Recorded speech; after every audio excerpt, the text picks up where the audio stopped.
এই ড্রাইভার মশাইকে শত কোটি প্রণাম। 4 ঘন্টার জার্নি 8 ঘন্টা ধরে করলাম। হাওড়া থেকে দীঘার ডাইরেক্ট সামার স্পেশাল ট্রেন চালু হয়েছে উইদাউট এনি ব্রেক জার্নি। 45 টাকার বিনিময়ে তুমি হাওড়া থেকে দীঘা এবং দীঘা থেকে হাওড়া ফিরতে পারবে। এক মিনিট যাওয়ার আগে আমার মনে হয় এই ভিডিওটা ভালো করে দেখলে তোমাদেরই সুবিধা হবে।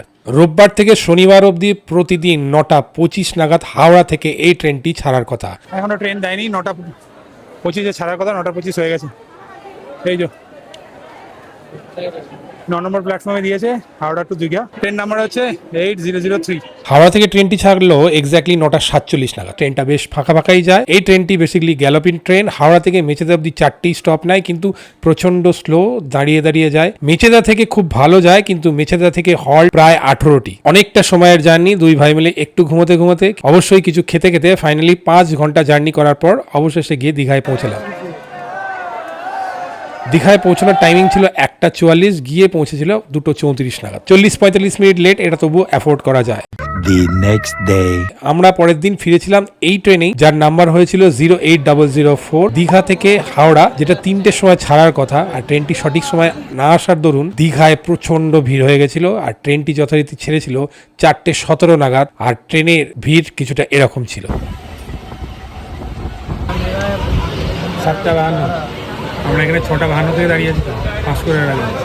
এটা 3টে থেকে হাওড়া 7টার মধ্যে পৌঁছানোর কথা।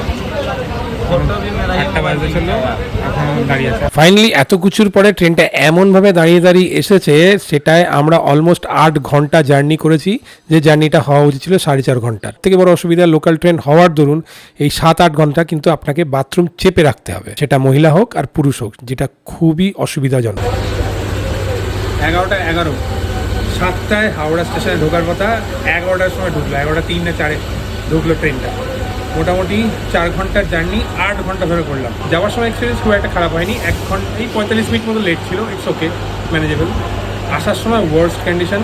সো যাদের কাছে অপরন্ত টাইম আছে, যারা জার্নি করতে খুব ভালোবাসো লোকাল ট্রেনে, তারা যেতে পারো। আর যারা বাথরুম চেপে রাখতে পারো 7 ঘন্টা 8 ঘন্টা, তারা যেতে পারো। আর যাদের কাছে পয়সা খুব কম, অথচ দীঘা যেতে চাও, একটা দিন সম্পূর্ণ সময় নষ্ট করতে চাও, 8 ঘন্টা জার্নি, তারা যেতে পারো। আমি কান বলছি, নাক পাত দিচ্ছি, আ যাবো না, এটাই আমার অভিজ্ঞতা।